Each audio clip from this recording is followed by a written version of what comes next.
Welcome to another episode of We Are BaK, where two Gen Xers discuss all things pop culture. I'm your host, Krishna and I'm joined today by my partner in crime, the beats in my K, Mr. Bill Cuppush. Bill, how's it going? It's going really well. But you know what? You know what I've discovered recently? What's that? CO detectors have a lifespan. They do. I They know that. do. They have a 7-year lifespan, apparently. And when they're at the end of their lifespan, every couple days, they will start beeping every 30 seconds. And it's not just a light beep, it's a loud beep. Mm-hmm. And see, ours are hardwired into our alarm system, so we need to bring someone in to actually change them. Because Ooh. I'm not Mr. Electricity, right? And, someone's supposed to be calling someone, but you know how things go. It takes a while for stuff to actually happen. And every 2 days for like the last 2 weeks, these detectors go off. And I was reminded of it now because 2 minutes before we started to record this, the CO detectors started Went going off. off. Yeah. So if you happen to hear a noise in the background today, it is just the CO The detector CO. deciding. Yeah. The good news is it always goes off around the same time. It doesn't go off at night. It's just every 2 days. It takes about 2 minutes to reset. Someday we'll get them changed. Someday. Someday. Yeah, we had an experience with the CO detector at my uncle's house for a Christmas party. Wow, probably like 10 years back, where same thing happened. The CO detector went off. You know, obviously you have kids in the house, so we all exited the premises, called the fire department. They came, they checked, and they said, "Hey, by the way, your batteries are out of date for your CO detector, and you are now going to get charged X amount of money for this because you have to keep up with these things." Right? I was like, "Whoa." Not the best way to find out that the CO detector need to be changed, but I mean, Yep. it is to protect us, right? So yeah, it's annoying. I get it, but Yep. yeah, Absolutely. yeah, we need it. Yeah, I just wish mine had a battery. I could just flip in and out of it No. and then I'd be happy, right? But no, no, gotta wait, gotta wait. But that's okay. So yeah, I hear you had a good weekend there at Fan Expo, right? Yeah, exciting weekend. Like I had the first fan expo since 2019. It was pretty insane. Just absolutely insane. Absolutely insane. Like the amount, I guess everyone who couldn't go to the fan expo the past 3 years showed up, and it was just it was like you were in a club. It was body to body. It was like insane. I trusted ARF, and I didn't pick up a statue that I wanted on the Friday. Because normally we're like, oh, Sundays, Saturdays, you might get a better deal, blah blah blah blah blah. Went back, was gone. And the guy said, he's like, dude, he's like 10,000 people are coming through here. He's like, and I told you the prices were the best out there, and he wasn't wrong. So I learned my lesson this year. If there's something that you want and it's a good price, and like, maybe just try not to bargain right away. If it is actually, if you like, remember these guys are making a living as well, right? So you see how you got to remember that there's so much bargaining you can do. Um, yeah. Besides that, obviously, had some dental issues, which has been quite the experience. I thought I cracked a tooth. I went in Friday after the fan expo late because downtown Toronto is absolutely insane. And they were banging on my tooth, trying to find out where the crack was. They couldn't find anything. So they decided that they were going to cut the tooth and fill it, but they didn't want to give me any anesthetic. The dentist said he wanted me to feel it. So he cut it, right? Mm-hmm. I started feeling stuff. It could just be maybe he was cutting and I was just feeling that. He filled it. And then as they were filling it, I felt something else on the tooth. And I was like, and they advised, listen, if it's still hurting, after a while, just like let's just extract the tooth, right? Which is what my aunt was advising me to be in with. Um, so now when I'm eating, the sharp pain is no longer there, but after I eat, the throbbing, um, I guess, swelling is happening still. So it's not painful, but I'm still swelling in my jaw. It's kind of annoying in my temple, and like this is not how it's No, supposed to no. be. Tooth So problems yeah, are not fun. yeah. So again, the excruciating pain is gone, which is a bonus. I can actually chew on that side, but I don't think it's fixed. I don't think my journey with with this is finished at this Your point. journey with the tooth. Okay. Well, that's unfortunate. Yeah. I guess the good news is you don't have some psychic around that can yank the tooth out of the socket for you or something. That's true. That's Yep. true. That was my Only amazing segue. Do you like that one? if only 11 was here, she'd be able to help me with this. Exactly, exactly. So that should give you guys a bit of a hint because we are going to look at Stranger Things Volume 1 this week, and we're really gonna have I think a look at why Stranger Things is so popular and why its popularity continues to endure. I mean, we're a Hmm. couple Hmm. months after its ending, and I mean, it really is just when I finally got to see it. But part of that too is it's not unusual to find people who are still going on about the show. And I mean, there Well, will be a fifth season coming up, so we thought it'd well, be a good time to check it out. exactly. And as you said, Stranger Things season 4. Um, let's just say at the Fan Expo, the hottest character for cosplay was Eddie from Stranger Things, right? And or just Stranger Things. Like everything everywhere was just Stranger Things. The Stranger Thing kids were there. So you could imagine the lineups and stuff like that. So yeah, this is one of the biggest things right now. And honestly, after watching the show, like after watching the current season that just passed, I can see why. So let's get into it, Bill, and maybe explain why. Yeah, exactly. So I think we'll start off with a quick summary of the show as usual. And again, if you've seen the show and you don't want to listen to my summary, I will timestamp past it. So please feel free to skip past this. This is also a spoiler review because I'm about to tell you the plot of Volume 1.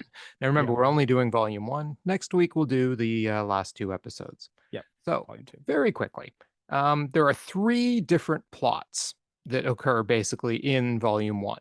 The show is set in March 1986. It's 3 months after the events of the third season. I'll start off with the Hawkins plot. And in this, we have Mike, Lucas, and Dustin. They've joined their high school Hellfire Club, which is a Dungeons and Dragons club that's led by Eddie Munson, who's a new character and basically your resident high school metalhead and D&D player. At the end of the campaign, it's right at the end of the Dungeons and Dragons campaign when it starts. Mike and Dustin miss seeing Lucas win the basketball team's championship game. Max has broken up with Lucas, and she's still struggling to grieve Billy's death. We see Chrissy Cunningham, a student on the cheerleading team. She gets haunted by visions of her family and a chiming grandfather clock, and then we see her buying drugs from Eddie. She gets possessed and killed by a sentient humanoid creature from her visions. When Eddie sees her die like that, he gets scared and runs away. Max, Dustin, Robin, and Steve end up finding the traumatized Eddie. They explain the upside down to him. They name the entity that Chrissy killed Vecna, who is actually a lich in the Dungeons and Dragons world. I'm quite familiar with Vecna. Nancy and her fellow student reporter Fred, then we see them. They investigate Chrissy's death. Eddie's uncle tells Nancy he thinks the killer is Victor Creel, a Hawkins resident who was institutionalized after allegedly murdering his family in the 1950s. During this investigation, Fred's lured into a woods by vision of a girl he accidentally killed before Vecna murders him in the same way that Chrissy was murdered. Nancy and Robin research Victor Creel, who blamed his family murders on a demon. They interview and imprison Victor Creel, who recounts his family being tormented and killed by supernatural forces while he was arrested for their deaths. At the same time, Jason leads the basketball team, which is including Lucas, to hunt for Eddie, believing him to have killed Chrissy because, of course, he was seen running from the trailer and Chrissy's dead. Lucas abandons them and returns to his friends, though, because he's being torn now between staying with the cool kids and running back with his friends. Max recalls that Chrissy had also visited the school counselor before being killed by Vecna, so she breaks into the counselor's office, finds files from both Chrissy and Fred, and they had PTSD symptoms similar to hers. Max then hears Vecna call her name, and she starts seeing the grandfather clock. Max, fearing that Vecna is about to kill her, writes a bunch of letters to her friends and family and goes to the cemetery to read her letter to Billy by his gravestone. But at that point, she's possessed by Vecna, finds herself inside an altar inside his mind. Steve, Dustin, and Lucas learn from Nancy and Robin that playing music can break the Vecna's spell, and they play Max's favorite song, Running Up That Hill, on a cassette tape in a Walkman. This opens a portal through which Max narrowly escapes Vecna's control. So at this point, they all decide to investigate the Creel house, where they discover traces of Vecna's movements in the Upside Down. Jason and his teammates, meanwhile, have located Eddie hiding out in a house near Lover's Lake. Eddie tries to escape in a boat. Jason and Patrick swim after him, but in the water, Vecna kills Patrick in front of Jason and Eddie, but Jason thinks Eddie just did it using satanic powers. So he galvanizes Hawkins' residents at a town hall meeting against Eddie's supposed satanic cult, the Hellfire Club. Steve's group, however, finds Eddie. Dustin notices his compass is misbehaving. Eddie was hiding out in the woods now, and realizes there must be a new gate to the Upside Down nearby, which is in Lover's Lake, where Steve dives down to inspect it before being yanked into the Upside Down by a tendril. Nancy, Robin, and Eddie dive down after him. Dustin, Lucas, and Erica theorize that Vecna has spawned a gate at the site of each murder, which they communicate to Steve's group in the Upside Down. So they go to Eddie's trailer, where Chrissy died, and they find a gate there.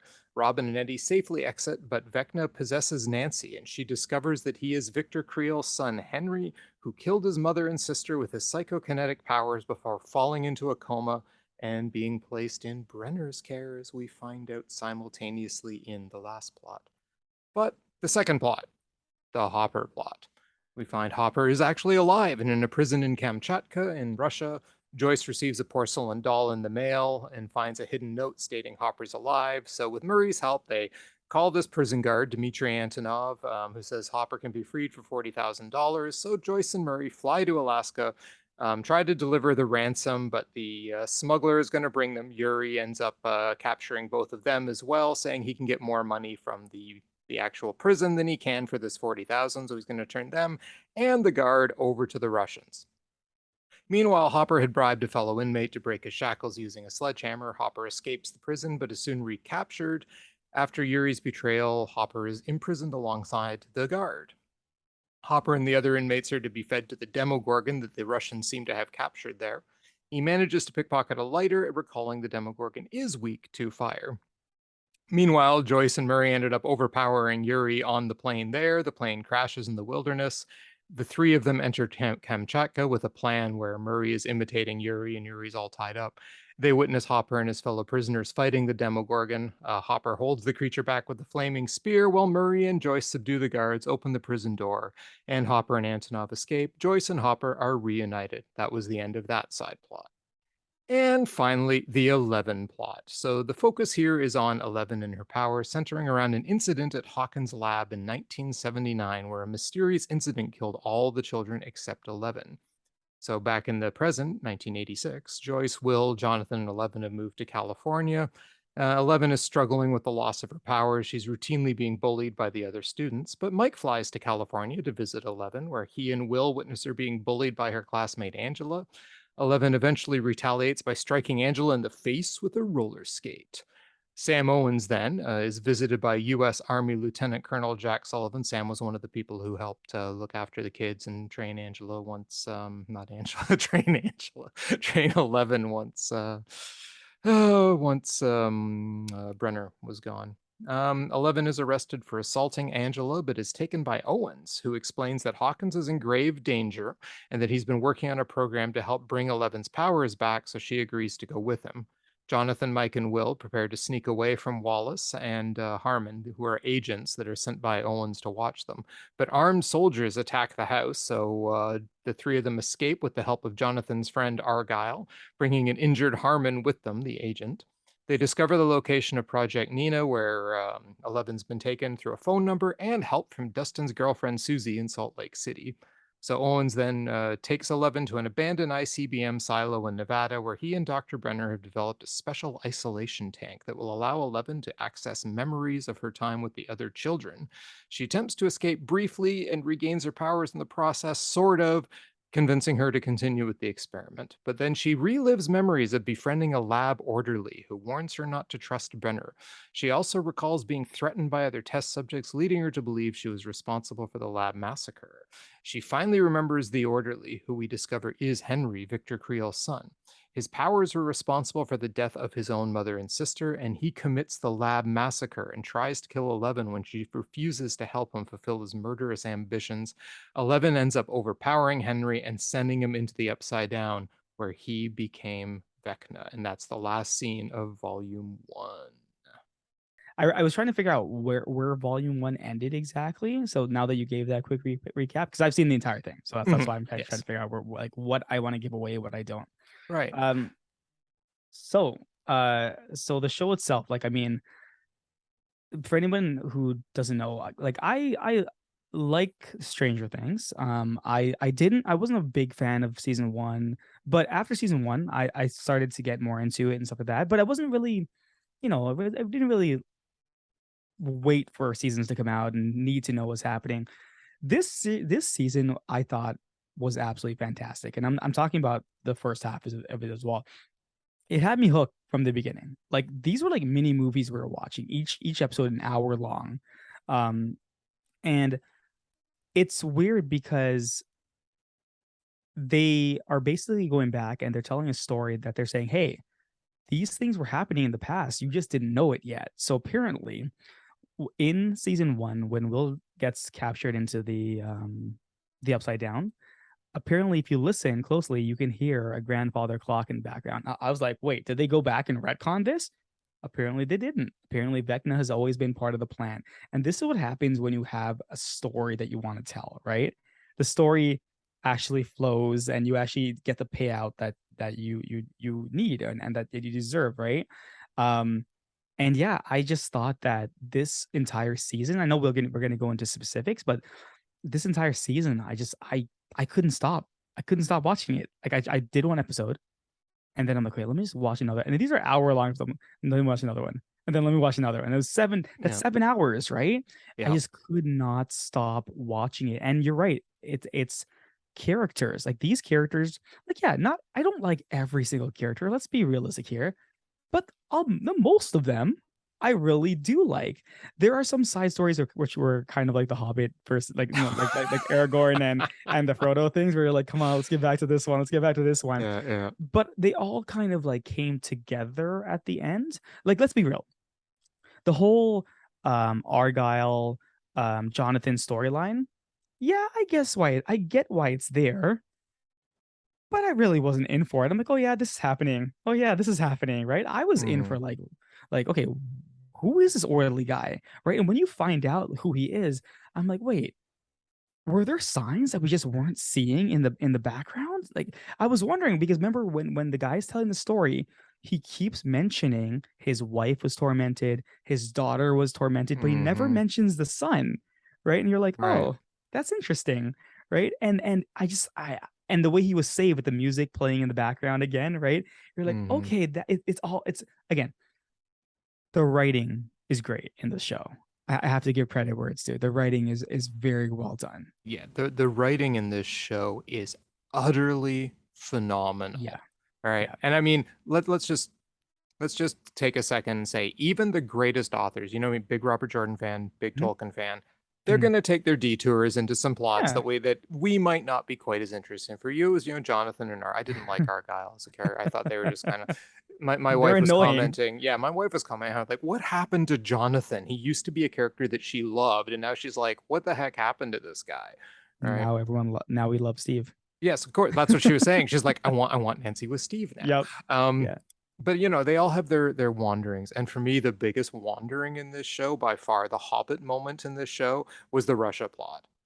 Yeah. Yeah. I was like, oh my God, we're back in Russia again. Can we go somewhere else? Go back to the kids. But it's not it's that you're totally right. It's the Russia plot. And then it's always and then this happened. And Hmm. then this happened. And then this happened. Okay, I Yeah. get it. You want to give these characters stuff to do, but man, like first of all, Yep. they escape the prison, right? Yes. Right? And you're like, okay, now what? No, Yep. or first the plan. He gets away Yep. and then gets recaptured. Yep. And then Joyce gets there and then Yep. she has the plan. And then she gets captured. And you're like, are you kidding me right now? What Yeah, the I know. hell? It's the whole thing was just it reminded me of the traveling circus chapters in book 5 of Robert Jordan. And anyone who's read Robert Jordan will know what the heck I'm talking about, but it is the lowest point of the entire Robert Jordan series because it's like, can you people just get past the Just traveling circus, get please? Like to I'm it. done Yeah. with the traveling Yeah. circus and I was done with Russia. But But everything else yeah. around it Yeah. was So so good. good. I mean, Yep. yeah, sure. I mean, Jonathan and Argyle, I was kind of, okay, whatever. These are the stoner guys from high school. The writing, first of all, can we just say how accurately they continue to portray the 80s? This is the time I grew up in. I was those kids, right?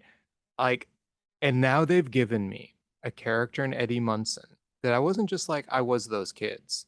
with the exception of how flamboyant he was in the cafeteria. I was Eddie Munson in high school. It's just crazy. I was the dungeon master who led our Dungeons and Dragons club. I was the guy with long hair and the leather jacket listening to metal.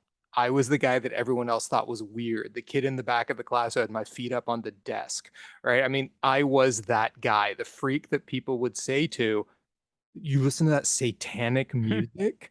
Are you some kind of Satanist? I mean, the number of times that that was actually like they got that dead on. The whole fact that they based the plot around the satanic panic in the mid 80s is real life. I had like relatives lecturing me, okay? Just because I played Dungeons and Dragons and listened to heavy metal. It was real. And anyone who grew up in that era, they portrayed that so well. And I think that that's something that appeals to my generation and maybe generations slightly after, like yours, who can see that the kind of stuff, the kind of history that they're bringing out in this show, it's real history, and they've Mhm. integrated it Mhm. in such an intelligent and smart way. They end up blaming satanic cults for the deaths that are going on because the people at that time were so willing to. I know I had a friend who was like, these satanic cults are real, right? I mean, this guy I grew up with on my street was convinced that there were satanic cults in our neighborhood somewhere. But we were the Dungeons and Dragons players. We just thought the other people were the satanic cults, and he believes in devil dogs and this kind of stuff. And I was like, okay, dude, even back then, I had enough skeptical bone to be like, yeah, no, there's no satanic cults in our neighborhood. But anyway, yeah, it's so that and Eddie Munson, my love affair with Eddie Munson will go on forever. But because my absolute favorite character in any television show this year by Yeah, far and is Eddie and Munson. he was the most cosplayed person at the convention this year. So That doesn't if that, surprise me. yeah. But let's back up to the story because that's where we Mhm. got started on this. There were moments in this plot where I was literally pulled into the story in a way that no other TV show has done this year, with maybe the exception of moments in Obi-Wan. Okay. Speaking specifically, when Max is stuck in the upside, when she's stuck in her trance, and she's been captured by Vecna, and they bear like the way they build the suspense in that scene, the Mhm. way they get like the music to her, and she hears the music and sees the gate and starts to run. There is real tension in that scene because this show will kill people. Oh yeah. And I didn't know. I hadn't watched any spoilers. I hadn't watched any casting reports. I didn't know if Max lived or died. So I'm watching this going, holy crap, are they going to kill her? Right. And there was so much, like both Cushion, like wife and I were both at the edges of our seats. We were just like, oh my God. It was just such a powerful, powerful scene because they built it up right. They built the tension up right for episodes. You'd seen two other people die from this. No one can escape from it. She gets stuck in it, right? And there's a shred of hope she might make it. And she actually does. But man, did they play that out well. And the other moment where I was pulled was actually at the end where they do Vecna's origin story because they wove it together in such an awesome way that all of a sudden you start to get the lights clicking on in your head. Because, like you, I was like, who's this orderly? Mhm. What is this orderly doing here? Right? Like, he seems different. There's something weird. I even said to Kush, like, really early on, something very weird about this guy. Right. And so you get to that point in the show, and they've woven it together so well. And the different plots come together to tell you the story, too, right? Like Nancy and Eleven are both telling you the story in their own plots, essentially. And it's just so masterfully woven, and you understand why Vecna is the way he is. You understand the villain's motives. You understand who he is, how he became who he is, why he does what he does. It all makes sense. It's a villain that you understand and know they need to beat because he will be psychotically evil Mhm. till the end of time, but you know why he is. Right. And it just makes for the setup of an epic, epic villain. And the fact that volume one ends with that setup, like this is the guy they need to beat in the next two episodes, that is amazing. So yeah, I was blown away by the storytelling. Yeah, no, no, and as I've said, the writing is fantastic in this show. Um, you're right. Like I love the fact that they've tied it all together. Everything is coming together, and that Max scene was intense because you didn't know what was going to happen. You're like, is she going to die? Because the thing about this season is they've gone back to the horror aspect, right? Mhm. So first season they were trying to go there, then kind of not like they didn't. They kind of went more sci-fi after a while, but then this one you can tell that they're going for the scares. So when they start off with these murders, you're like, what the hell is going on? Like these people are getting brutally murdered here, and you're Mhm. seeing it. Um, and then you find out that slowly the story, because when I first saw the setup of that Levin standing there and the doctor runs in and says, what did you do? But there's no way, no way. The only way Levin would do this, and they build it think with you thinking that maybe she did because she keeps getting bullied even inside Mhm. of the actual the lab as well. So you're like, maybe she did lose it. Maybe this was happening. But I'm like, that's just not the character, right? So when the big reveal happens, I'm like, okay, this makes sense to me. I should have seen this coming. And I'm like, wait, that's why I said, did I miss things? Did I miss these little hints in the background that was happening? But you're right. The whole story with Vecna, I really liked it. I really liked the 11 storyline as well. To me, obviously, the storyline I'm here for is the group of them. I'm gonna call them the Fellowship with Nancy, with my boy Steve, with all of them all together, always doing their shenanigans. I'm here for that, right? Because they're having so much fun, and I'm always like, these kids are really not scared of these things. I call shenanigans on this, all right? But anyways, this is stuff that they have to do because they know that they're the only ones that can actually help with what's happening in, and they know that it's not like a satanic cult. And I love the fact that at the beginning when I first met why am I forgetting his name now? Eddie. When I first met Eddie, I didn't know what to think, right? Like jumping on the table, like the fact the boys were afraid to tell him that they didn't want to. But I'm like, what if forgetting to like what don't they want to tell him that they can't make the actual D&D event? And he was he's so upset about it.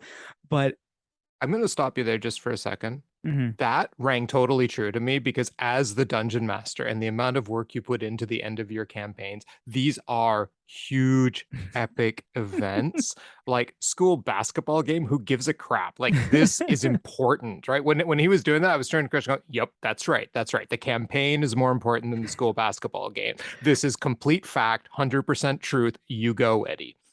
And it was just that he slowly becomes this character. You're like, wow, he's first of all, he's a nice guy. Like there's nothing mean about this guy. Like even from the beginning when he was taking that girl home to sell her drugs, he was being kind to her. He's saying you don't remember me. I was in your class and stuff like that. It's just being very nice to her.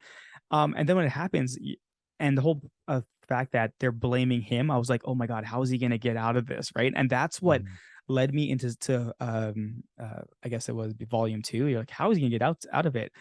And yeah, it was just so I said this has been my favorite season regardless of the entire series, right? And it's just these characters, they're so likable, all of them. And you're right, the whole Steve thing.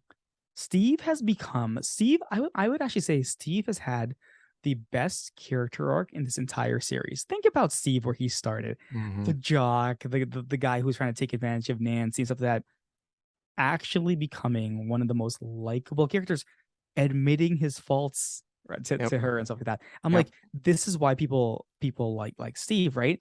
So when they went into the upside down, because that's still in phase one. Yeah, but when they go into the upside down, they escape because I don't think we mentioned it, that they go into the upside down because Steve gets pulled into the Yeah, he upside got down, pulled right? in. Yeah, Tendril pulled him in. Yeah. Yeah. And when he gets attacked and he gets bitten, all I can think about is, oh my God, I know. are they gonna kill Steve? I They know. better I was not thinking kill the same Steve. thing. I'm like, no, not Steve. Yeah, no, it's Steve.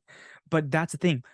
They made us connect with these characters via the story in such a way that it's gonna hurt when characters die now, right? Mhm. It's gonna affect you. And next season being the last season, yeah, big things are gonna come. But no, Mm. story wise, I think this was the best Yeah. season of this entire series, Oh, hands down. yeah. I mean, and that's why the show is still so popular and we're Mhm. still talking about it, right? Mhm. Because they tell a story that is compelling season after season. I mean, unlike you, I was in from scene 1 of episode 1 of season 1 because I went, "Oh my God, this was me and my friends when we were kids." Mhm. Right? I mean, they started off with like that, and then they give me Eddie in season 4, and I'm like, you guys are just telling my life in like a show, minus of course the monsters in the Upside Down. But like even the roller rink and everything. I mean, for me, watching this show is just like a walk through my childhood because they've done it so well. Like the furniture, the Mhm. furniture. I'm Mhm. like, come on. Anyway, so from that to the compelling characters that we get, right? Like you nailed it on the head with Steve. Steve is the, like you said, the penultimate jock, taking advantage of girls, wants to get in their pants, blah blah blah from the beginning, and learns responsibility, learns to be a good guy because in there was a good guy, and he totally changes, right? And you feel so connected to the guy now because it's like you said, he's admitted his faults. He's come into his own. He's one of the strongest members of the group. Not always the smartest, but one of the strongest, Yep. right? But that's his charm, Yep. right? And I love the fact that he hangs out with the lesbian Dustin. girl. Yeah, Oh yeah, oh, yeah, and yeah, yeah. That who's Ethan Hawke's daughter. Ethan oh Hawke and yeah. Uma Thurman's daughter. Yes, Oh that's who yeah, she I didn't is. know that.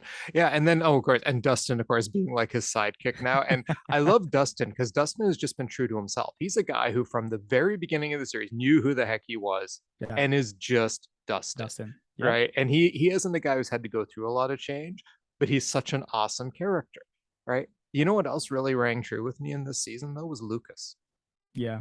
because of the way that he at the beginning you can see the real sincere struggle in him between I'm good at this basketball Yeah. stuff. I'm good at being in with these guys, right?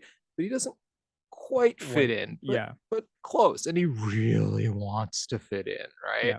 Like, oh, if I get popular, then you guys will get Yeah. popular to his Yeah. friends, which I heard guys talk like that in high school. I mean, we probably all have. I don't think this is a problem unique to the 80s, but I think they handled it quite well. Yeah. And like the Agreed. bullying and reactions to it, that was very 80s because it Yeah. was very much the teachers just going, yeah, let's just have a talk with these kids. But the idea of there being schoolyard bullying, yeah, that was pretty typical. It wasn't exactly frowned on the same way that it is today. So yeah, it was pretty realistic. But I mean, those are just 3 or 4 of the characters that Hmm. really went through a solid development. Do you know I didn't feel developed at all? And I'll Who's see if that? you agree with this in a minute. Was any of the Russian characters like the meaning the ones who went to Russia, like Hopper? Hopper's just Hopper, and Joyce is just Joyce is a choice. Joyce, Yeah. and Murray Yeah. is why are you still on my screen? Yeah. Murray's the comic relief, I guess, for that group. Yeah, there's been zero I guess advancement for those characters because it was a rescue mission they went on and Mm-hmm. nothing else happened, Right, right? right. Right. So they don't know who Vecna is. They didn't know who any of that stuff was. They didn't know what was going on, right? In Mm-hmm. back home.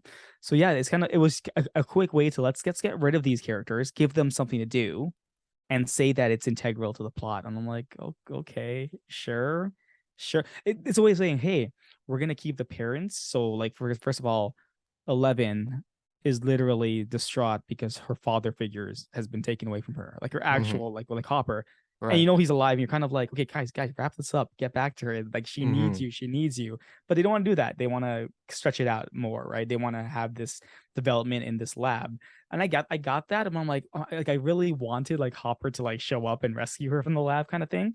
It Mm-hmm. didn't happen. It didn't happen in phase one, in volume 1. So I was like, okay, maybe volume 2, right? Kind of thing. Well, he's Um, still got a Demogorgon to deal with. exactly, right? And he's kind of like, you can tell like he's saying that he knows these things are hunting her, right? So that as the father figure, he's gonna stop it by all costs, right? He's gonna go back after it and kill it.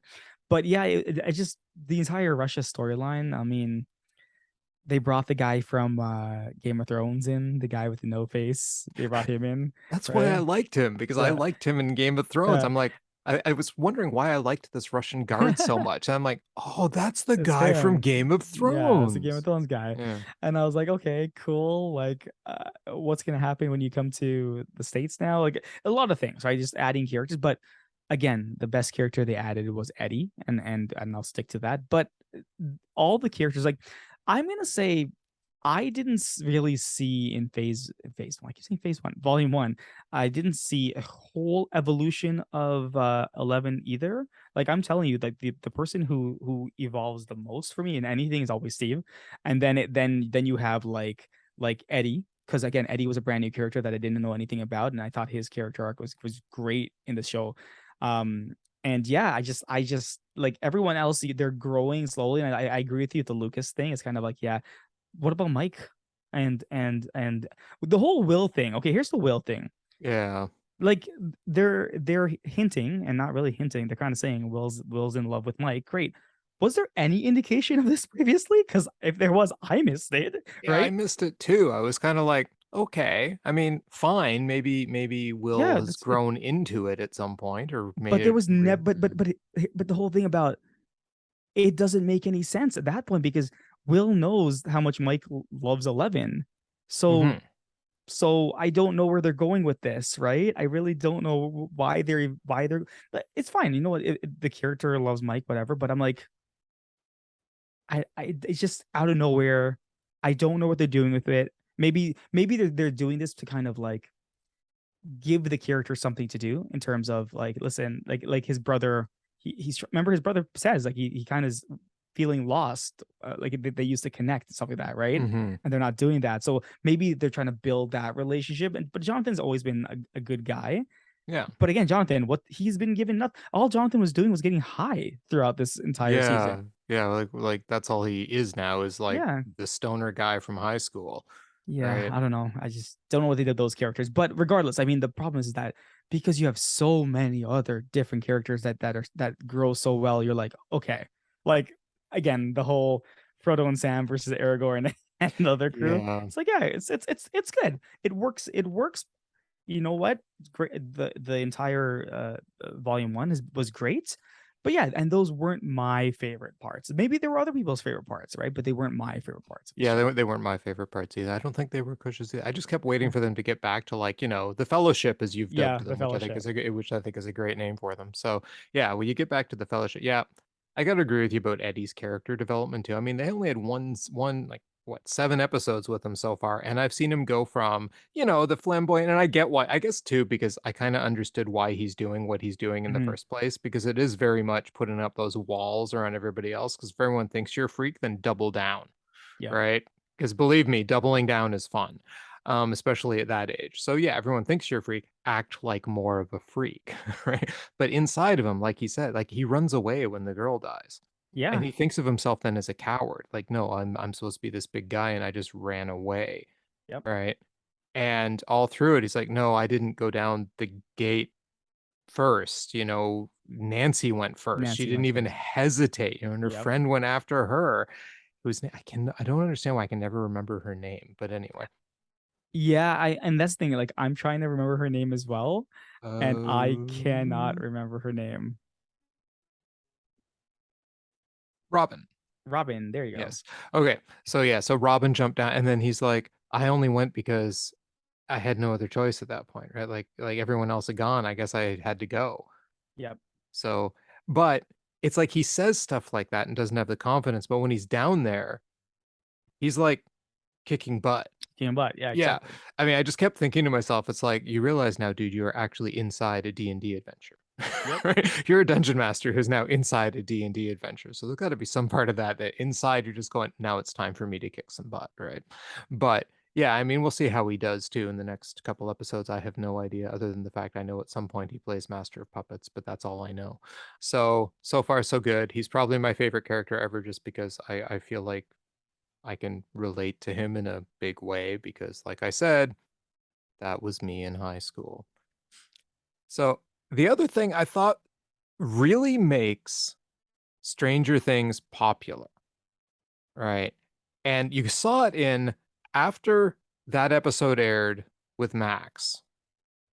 all of a sudden, Kate Bush's Running Up That Hill becomes one of the most popular songs in the universe.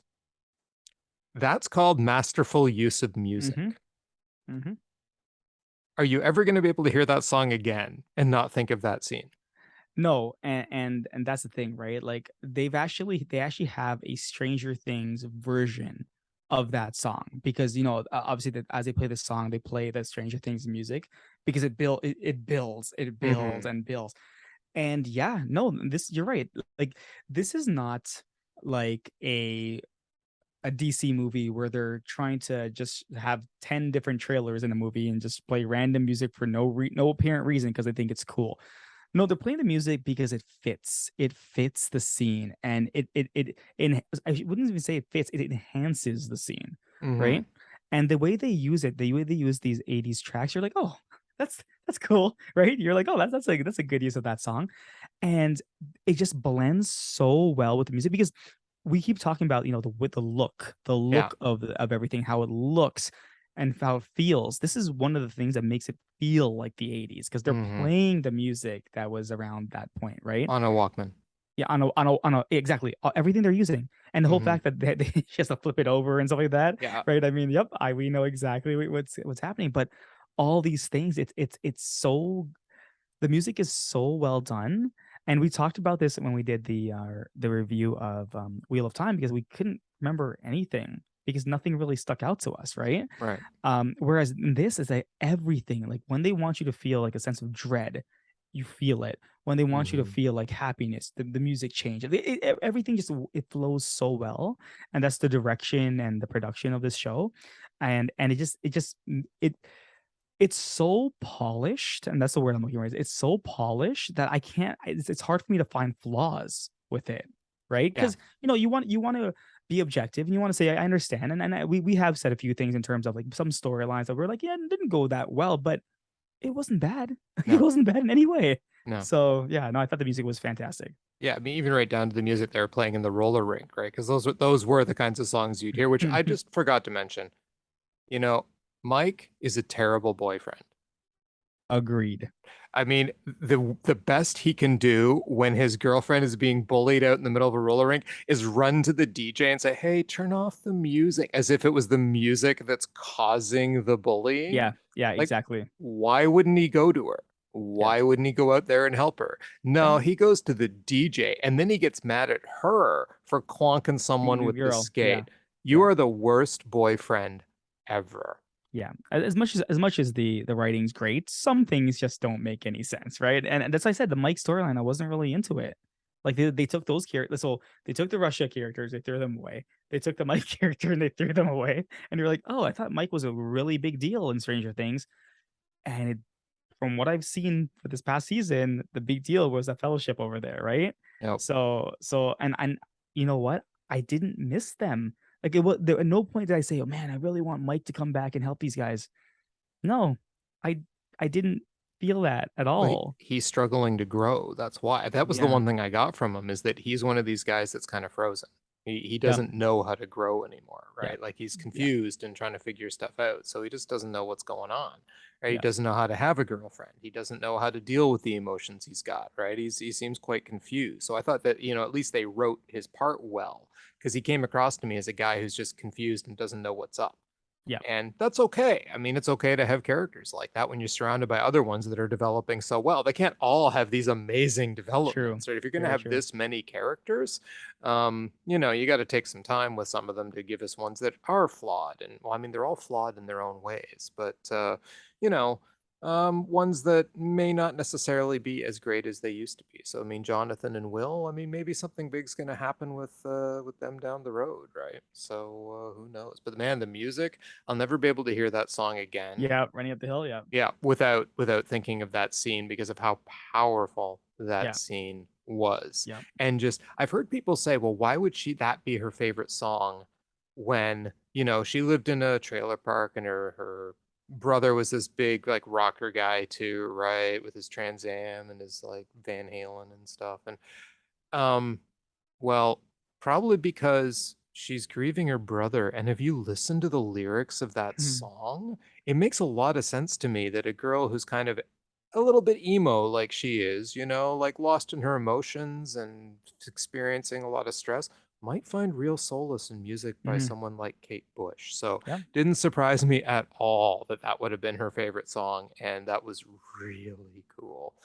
But anyway, so yeah, I think that that's another very good reason. And I got to give kudos to the song, to the show for bringing back good music in a way that the world is appreciating. Because the Yep. 80s has some of the greatest music that was ever made on this planet. And it's nice to see people finally beginning to realize that when they swim out of their cave of whatever the heck they call music these. I sound like an old guy now, but it's just so true. Anyway. Yeah, and I mean that brings me to my last point. I think that the one thing that makes this show great from my point of view is the nostalgia factor because, nostalgia is a very powerful drug and like I said, season 1, episode 1, they just hooked me up to the IV and got it pumping. Yeah. No, I think the nostalgia factor is there. The problem is that for me, like the nostalgia factor, I can't really say it plays anything in for me because I was so young in the 80s that the 80s are kind of a blur to me.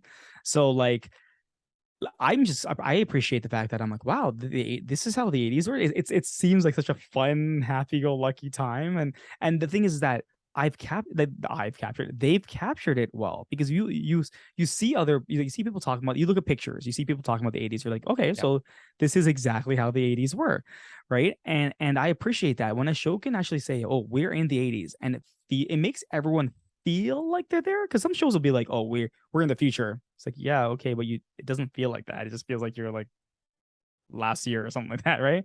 But like this show makes you feel like you're in the past. And Yep. and I really do appreciate that. And I you're right. Like I can imagine anyone who grew up in the 80s and experienced it for what it was are probably loving this. They like everything that like every reference you're getting, every Oh little thing that they're yeah. saying, they're getting, right? So I'm It's like, okay, amazing. that's Yeah. and that's the thing. The writing again, go back to the writing. Mhm. They're making sure they're referencing everything. The cars, the vehicles, the houses, you said the furniture, the dressing, Mhm. they haven't missed one thing, Yep. right? Because like there's no cell phones, there's none of that. There's payphone. Like you just think about what's like when they pulled out a phone book and they were looking up stuff, and I was Yep. like, there you go, Yeah, there I you think go, right? the only thing that I thought was a little off was just they kept calling Russia Russia and not the Soviet Union. Soviet Union, yeah, Because we definitely didn't call them Russia that often. Sometimes it would be colloquial, but usually it was like that's the Soviet Union, yeah.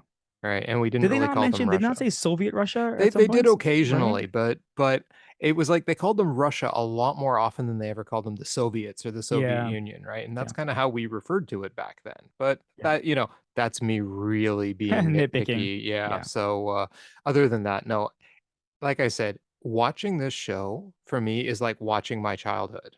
And by childhood, I mean like those real formative years when you're like yeah, tweens to yeah, teens, right? I yeah. mean, I was a teenager in the 80s and yeah, by the time it was 1986, yep, that yeah, this was pretty much my life, right? I mean, I remember sitting in the school cafeteria with the boombox on the table playing like, metal songs and stuff and probably repulsing every girl in a 300-mile radius because of it, but that was okay. That was okay. We did our thing.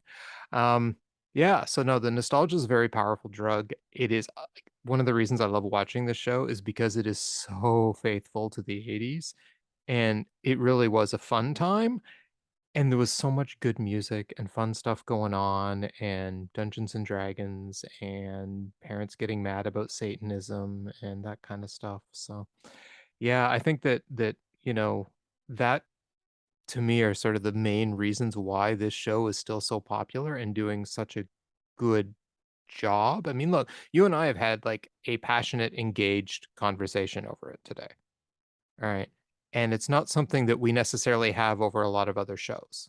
Yeah, So they're very doing true. something right. I also think to the length, they give it time to breathe. Maybe they have a few too many plots, Yeah, but I'd yeah. rather have too much story Then too than little. not enough Yeah, story.